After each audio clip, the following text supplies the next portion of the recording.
жаңыртып алатын жалғасын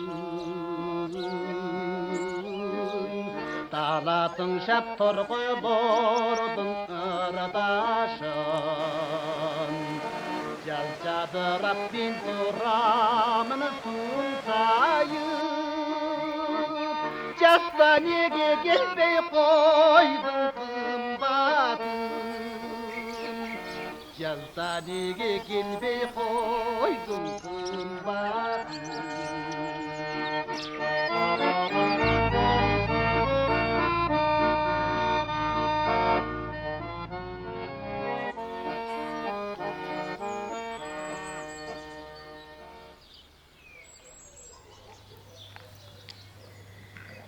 Жүсіп Қасымның 4 қызы болғанда, ошоның екінші қызы Кремияда неже болған. Ежеміз сені көріп қалдық. Ошоныменен тең деп айтып. Ошол қыз төрөлгөндө анан ектирген экен. Теректи. Ошо билгенде экен да кийин ошо 4 теректин ордуна 4 кыз пайда болду. Көрдүңбү? Соромай атабыз ошол жерде төрөлгөн экен да. Анан ошо киши баягы акыркы жолу биз интервью алганда 90 жылдыгына газетага материал чыгарабыз деп барганбыз да. Мага айтып берди, балам, Кудайым сактайын десе сактайт деп. 4 кыз мени бассам турсам сактап жүрүшчү дейт. Көздүн карайгындай сактап дейт. Арыктан аттасам дагы токто биз көтөрүп өткөзөбүз деп ушинтип. Анан жалтырак тоопчу таабаса дагы ушу кемзирим көкүрөктөрүнө көктөп берет эле дейт. Көз тийип кетпесин, ушуга тийсин деп. Ырым кылып. Ушундай көздүн карайгындай сактап жүрүшкөндө анан 9 жашка чыкканда атасы өтүп кетти. Анан жетимчилик дейт. Анан кийин жокчулук дейт. Заман бузулду дейт. Анан ошентип жүргөнүмдө анан 17ге чыкканымда эле анан мени ошол чоңдорубуз дейт, ошо бирөөсүнүн баласынын ордуна эле армияга айдап ийген, согушка айдап ийген дейт. Мен 17 жашымда эле согушка бардым дейт. Менен теңдер эч ким барган жок дейт 25-жылды төрөгөндө дейт.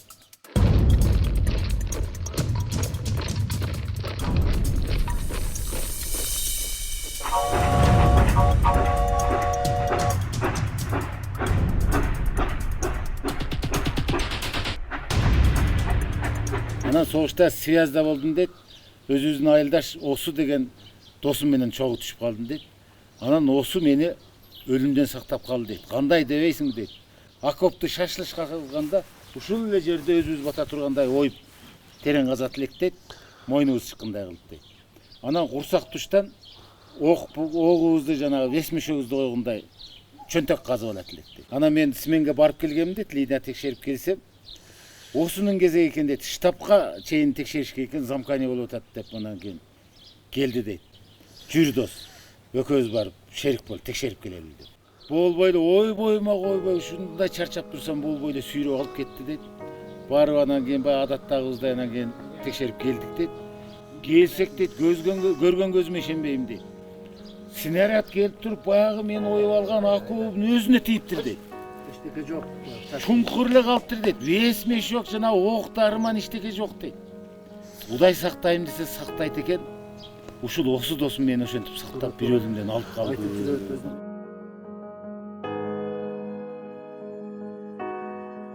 Согушта жүрүп ырзат экен. Алдыга жүргөн кыргыздар деп. Муну Кыргызстанга жиберет.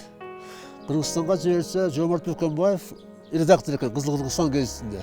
Муну гезитке басып чыгарып, анан бир гезитти кошуп, сенин катың алдык, ырың жакшы экен, ушундай бизге кабарлашып жазып тур деп кат жазып, кайта жөнөтөт Сооронбай экөө жанакы осколкко тийген 5 мешекте ошонун каты да бар экен, гезит да бар экен. Жок болгон экен.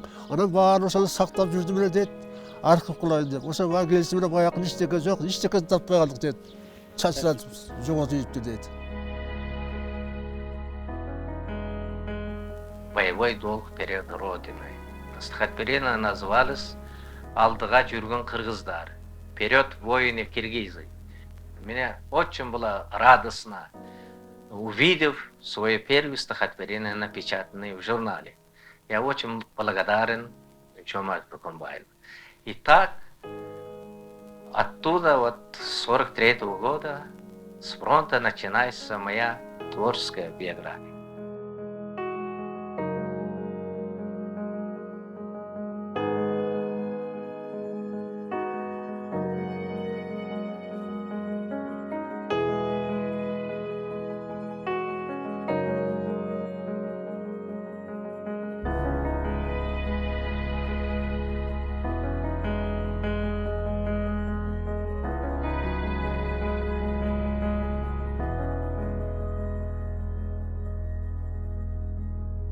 Бул кишинин чыгармачылыгын ар ким акын жазуучулар, адабиятчылар ар кандай айтат да, бабамыз айткандай, алга жүргөн кыргыздар биринчи ыр деп согуштан жазган биринчи деп ошону айтат. Мен айткым келет, биринчи ырын ушу кетип атып зоонун бооруна, жан тийбеген жерге. Bir айылда чогуу өскөн 2 жаш элек ак тилек. Кам майданга аттандык, кайтарды кайта бак билет деп экөө жазып кол коюшуп жазып кетишет. Булар менен кыйла жыл ошол жан тийбеген нерсе менен өчпөй турган экен.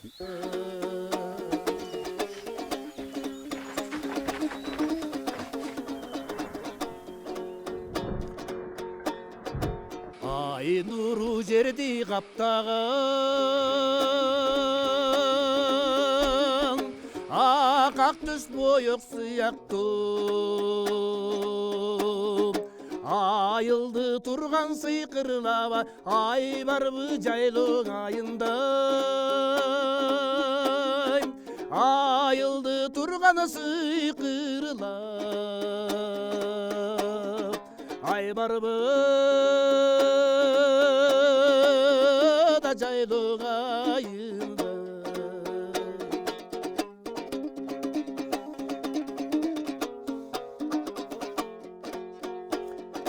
суйкайган айга жарашып Сооронбай чоң атамын туулуп өскөн жери ушул жерлер. Жанагы чыгармасы бар Сарой менен Көгөй тоосунан деген. Сарой тетигинде турат. Көгөй бул тарапта. Көгөйдөн ары кеткенде Көкжар, Көкжардан ары Акмөңгүлдүн ар жагы граница Кытай болуп кетет. Аба ушул жерде туулуп өсүп чоңойгон Сооронбай чоң атам. Ошо Саралага чыгып чоң атам. Ошондо бир ыр жазган экен. Айылыма мен келсем кара бала, аба түштейт менин убаз арабама, алай куну бүт бойдон көрсөтөйүн, алып чыгыптыр чоку Саралага деп. Ошо Сараладан алайкы бүт бойдон көрүнөт. Көк ар, биягы терек, жүктүү бардыгы ошо жерге чыккан экен абам.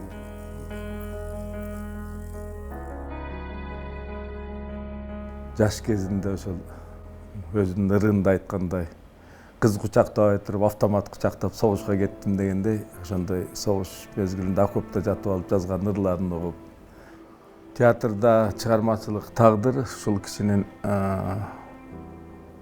ыр менен жазылган Курманжандатка романы боюнча сахналаштыруу Султан Ибраимов атындагы Ош улуттук драма театрынын тагдырына туура келди да. Сооронбай абага телефон аркылуу байланышып, ыр түрүндө жазылган Курманжандатка жөнүндө романыңыз бар экен, ошону биз Ош театры сахналаштырган атабыз деп уруксат сурадык. Ал киши макул, уруксат берем, аракет кылып жасап көргүлө деди.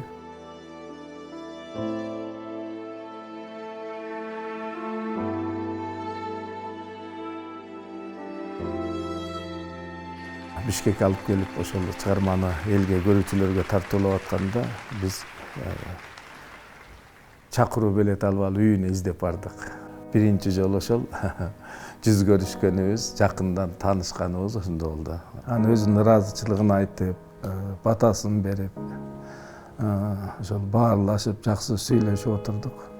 Анан Москвада Горький атындагы Адабий институту бүтүп келген, көп чоң чөйрөдө чөйрө менен аралашып жүргөн адам, бирок ошол айылдан, алайкудан чыккан жөнөкөйлүгү, карапайым жөнөкөй мүнөзү, тамашакөйлүгү ошол бойдон калыптыр да ал кишиде.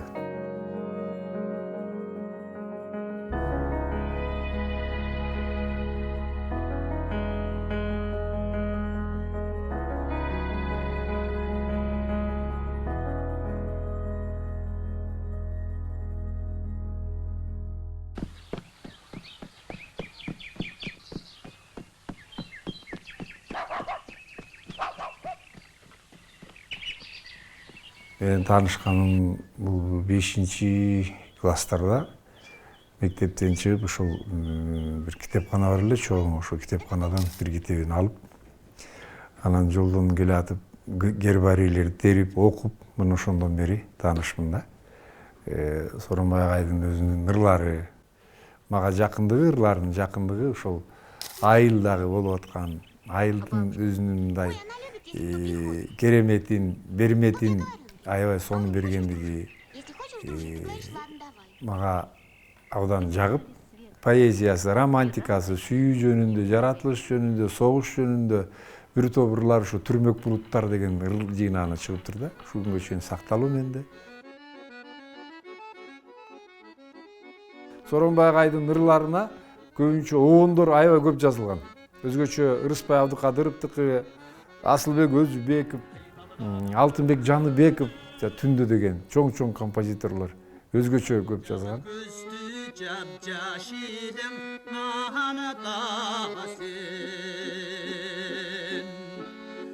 Андан кийин ал кишини кийинчерээк ушу театрда Искендер Рыскулов Шекспирдин Бүткүл дүйнөлүк эң мыкты деген трагедиясы да.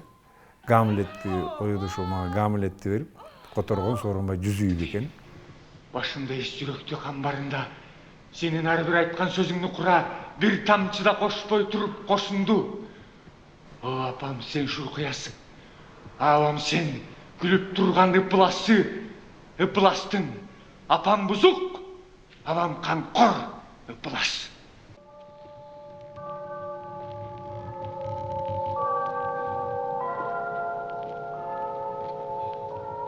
Урмат кылып мындан ары мырзалар, мен өзүмдү тапшырам силерге. Кийинчерээк актаймын деп достукту. Sen de gene çok başladın sözünde. Açsan mı la? Türk manisini düşündüm. Türk manisini düşündüm. Karamızçı, Moğol'daki sürüttü. Bir ağası. Жүргөн ушул кийинчерээк Гамлет спектакли Шотландияда Эдинбург шаарында 97-жыл 28 майда чоң бир энциклопедиянын бир фестивали болуп, Кыргыз Гамлети деп кирген. Чоң газетага чыгып, аял затына өзгөчө бир жакшы аяр мамиле жасаган бир кыргыздын менен деген мырзаларынын бири болчу да.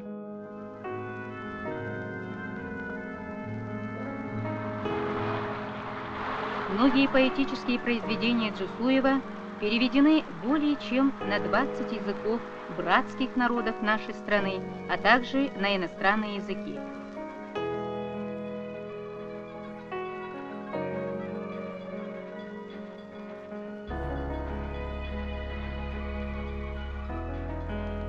Менин курсташым Алайлык Жумабай деген бар эле, экөөбүз бир комнатта жашайбыз. Экөөбүздүн 3 сомубуз бар экен. Анан базарга барып мен тамак алып келейин деп анан кийин базарга келип жөнөдүм да. Ош базарына келсем, Сооронбай Жүсүйевдин китеби чыгып калыптыр. 3 сом экен да. Менде болгон 3 сом бар. Анан ойлондум. Китеп алсамбы? Эми китеп алсак биз дагы эртеңке чейин ачка болуп калабыз. Кандай болот? Деп анан китепти алып 3 сомго. Анан барып Раматылык Жумабайга айттым да. Эй, алган жокмун, Сооронбай Жүсүйевдин китеби чыгыптыр, ошону алып келдим. Продукт алган жокмун десем, жакшы болуптур, мейли эчтеке эмес деп эме кылды. Капчыгайга көз жүгүртсөм мен келип, карагайлар түздө турду термелип, карагайлар шеки кырда белесте, карагайлар туу чокуда шерденип, алар турду ушак айың таратпай, ар бирине ичи тардык жарашпай, түздөгүсү кырдагысын этектеп, суктук кылып алган ордун талашпай, тоодогусу түздөгүсүн кемсинтип, тоотпостон кекирее карашпай, карагайлар ынтымактуу туруктуу, түздө кырда өскөндөрү биригип, тоонун койнун көркөбүлөп турушту. Мына карагайларда ушу адамдардагы ушул карагайлардай болуп, бири-бирине жамандык жасабай, бири-бирин ушактабай, жер планетасында бир жакшылыктар тартуулап турса адамдардын баардыгы карагайлардай болуп дептир. Ошол жалпы эле адамдар жөнүндө айтып атат.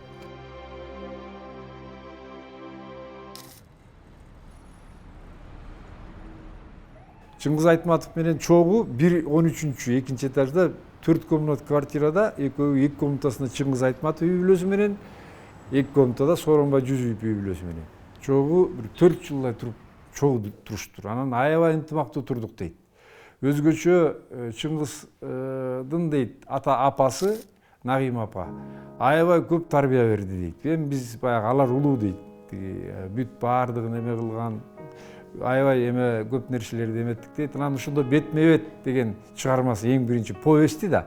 Ошондо Бетме-бетти Сооронбай Жүзүев Ала тоо журналынын башкы редактору экен. Анан Бетме-бетти чыгара албай жүргөн экен да, зиртирди. Эмнеге сен антип эмете жазгансың деген мындай эмеле критика айтылган окшойт. Анан Сооронбай Жүзүев эч кимден коркпой үркпөй эле барып туруп Бетме-бет келгенде деп Ала тоо журналына чыгарып жибериптир.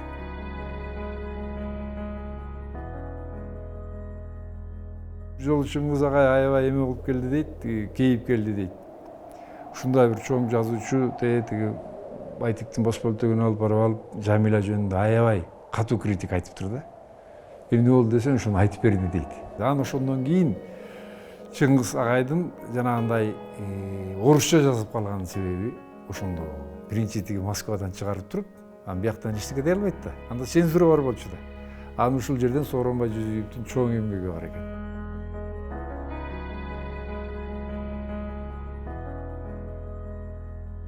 Театрларда коюлуп жүрөт да Курманжан датка. Ошол жерде могул нерсени анча эмете албайт да. Ошол жерде бир 4 строчкада Курманжан датканын ким экени, кандай адам экени билинип турат да. Ал мындай да. Билбейм кайда, кимде экенин күнөөнүн, ичтен куурап, сырттан куунак жүрөмүн. Мен чынында болсом да ырыссыз, сыр билдирбей, ырыстуудай жүрөмүн. Көбү мага ырыстуу деп суктанып, бирок бири ала албады куткарып, өрттө күйүп жатса дагы жүрөгүм дейт. Мынакей, ушул строчка эле кандай бир нерселер менен ошол режиссер дагы, актер дагы, драматург дагы, художниктер дагы ушул эле строчка менен эле иштеп койсо, аябай сон болмок.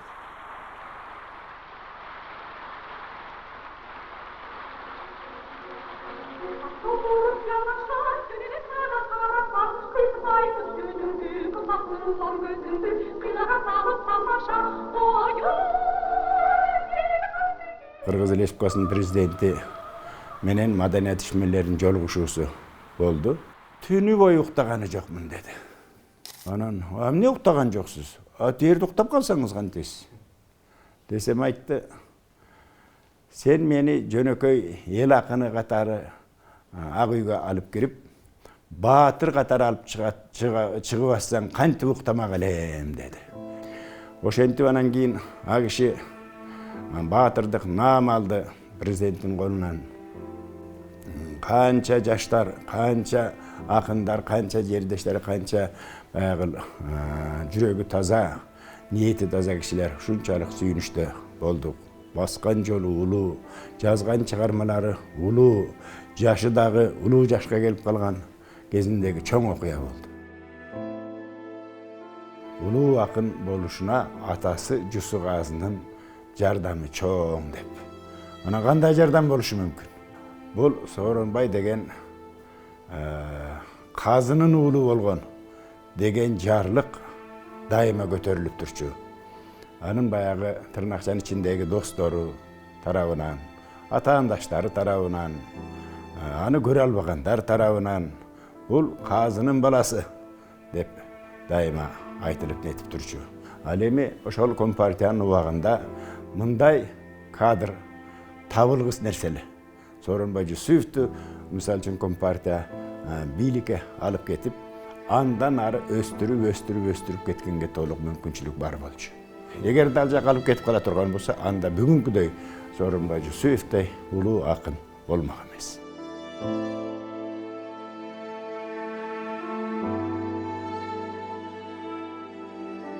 Бир куплети болобу, 3 куплети болобу, 5 куплети болобу, бул кагаз бетинде тартылып калган тасмада, мисалы агайдын Алакан деген ырын алсаңыз, аны окусаңыз, кагаздын бетинен кадимкидей ошол согуштук эпизодду көрөсүз да. Алардын астында Сооронбай агай, жанында Самат деген досу экөө, уралап кетип баратышат. Баягы согушта немистер басып алган Орусиянын айылын бошотуп кетип баратышат. Кан кечип отурушуп айылга кирип барса эле бир жакын жол жээгинде үйдөн баланын ыйлаганы болот. Анан апа деп ыйлап атат, апа деп анан солдаттар ашыгып кирип барышат. Кирип барса эле кичинекей баланы, орус баланы бакка байлап коюшкан экен. Колу эле бош. Анан эки алаканын сунуп алып, ушинтип ыйлап турат да, анан ошол кезде агай артка чегинүү жасайт. Самак деген досу жаңадан баласы ак болуш экен. Баланын алаканын көрүп, самак чыдабай кеткен экен да. Анан балага учуп жетип баланы кармаганда астына мина коюп койгон экен. Мина жарылып, бала да жок, тиги самак да жок. Ордунда оңурайган гана коюп калды дейт. Анан солдаттар туруп эле калдык дейт. Анан бир убакта бизден бүт топ алыс жерге топ этип баланын алаканы түштү дейт.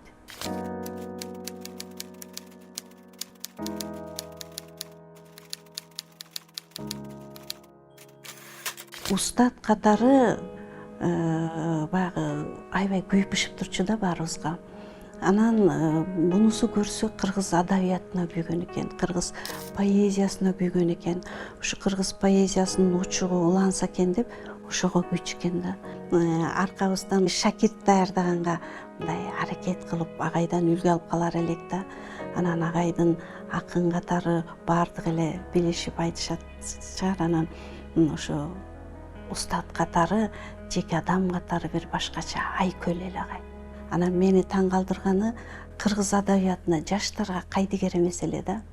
Менден кийинки жаштар мына азыркы жаш акындардын дагы ырларын окуп, угуп, анан эрикпей пикир жазып коер эле. Кайран жайлоо күңкүп күлүп турган кез, токчулуктан ныксырашат боз үйлөр, топуктуу эл берекеге тунган кез. 5 көкүл кыз 5 аякта кол коштоп, 5 ээлип кызыл кымыз сунган кез. Көз жүгүрсөң кулдан беске сенегер, көк мөк болуп көздүн утат теребел. Канат менен Зарина деп Сормай Жусуев абабыз өзү жазган экен. Канат деген небереси, ал ошол тиги акан менен өтүп кетет. Анан Зарина Канаттын сүйгөн кызы болот. Ал ошол Зарина бир авария менен өтүп кетет дагы, ошондо жазып кетет экен. Мен эч кимге кайрылгам жок, мен Канатты катык сүйгөндүгүмө байланыштуу өзүм ошол нерсеге бардым.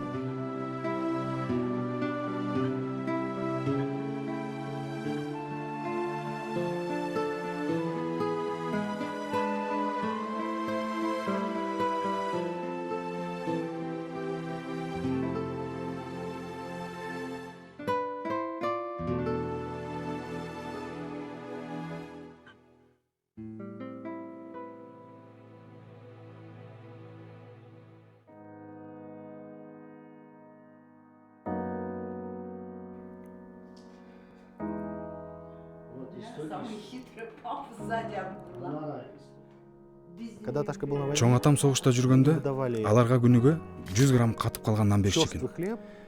Мен бирок ал нанга тою кыйын эле.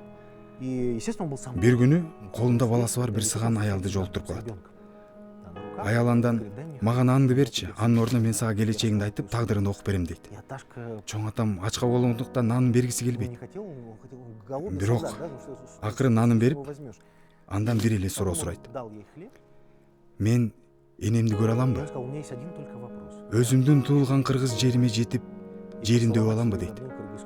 Аял болсо мындай деп жооп берет. Ооба, сен энеңди да көрөсүң, кыргыз жериңди да өбө турган күн келет.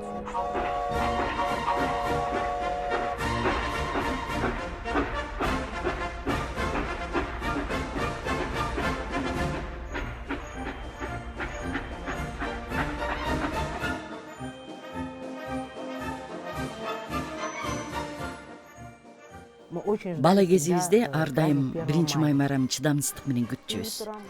Таң атары менен бизде жаңы кийимдер даяр турчу. Жаңы көйнөк, жаңы бут кийим, сөзсүз түрдө жаңы гольфалар. Чачыбызга чоң кооз майрамдык бантиктер тагылчу. Атам бизге шаарлардын түрүн үйлөп берчү. Биз ошол шаарларды көтөрүп алып, аянтка, парадка барчубуз. Бул майрамды абдан жакшы көрчүбүз. Ошондуктан ар дайым күтчүбүз.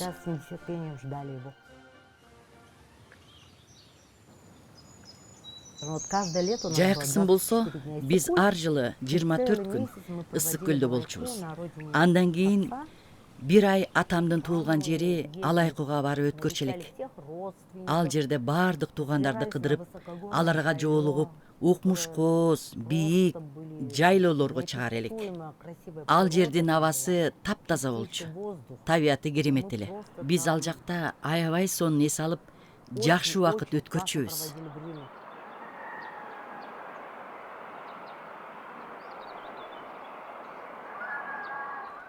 Атам сөзүнө бекем киши болчу.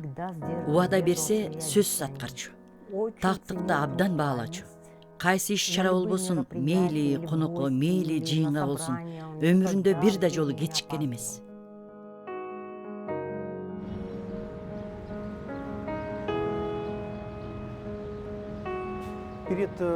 Чоң атамдын 100 жылдык мааракесине карата архив маселеси көтөрүлдү.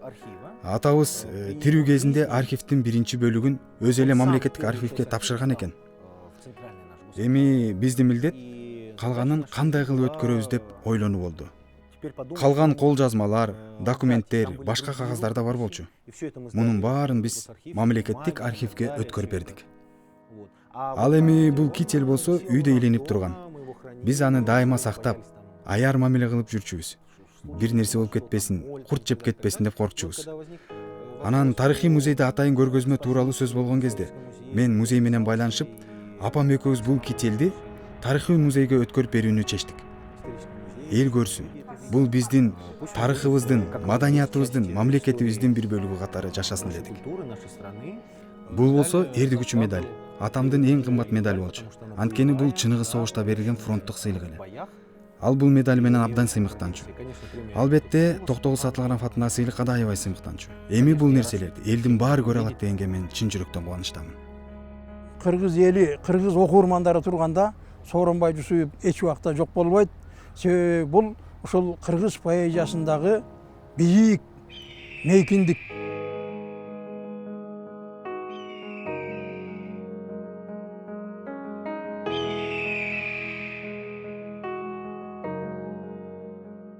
Жалбарып, сага айтканым жакшы бүтүр, өмүрдүн аяк жагын, көкүрөктү кургатып, ыр чыгарбай, бирөөлөргө өзүмдү аятпагым деп. Өмүрүмдүн артында дагы мени бирөөлөргө жаза албай калды деп, аятып койбогун деп суранган тилегин дагы Кудайым кабыл кылды. Өмүрүнүн соңуна чейин калеми колдон түшкөнү жок.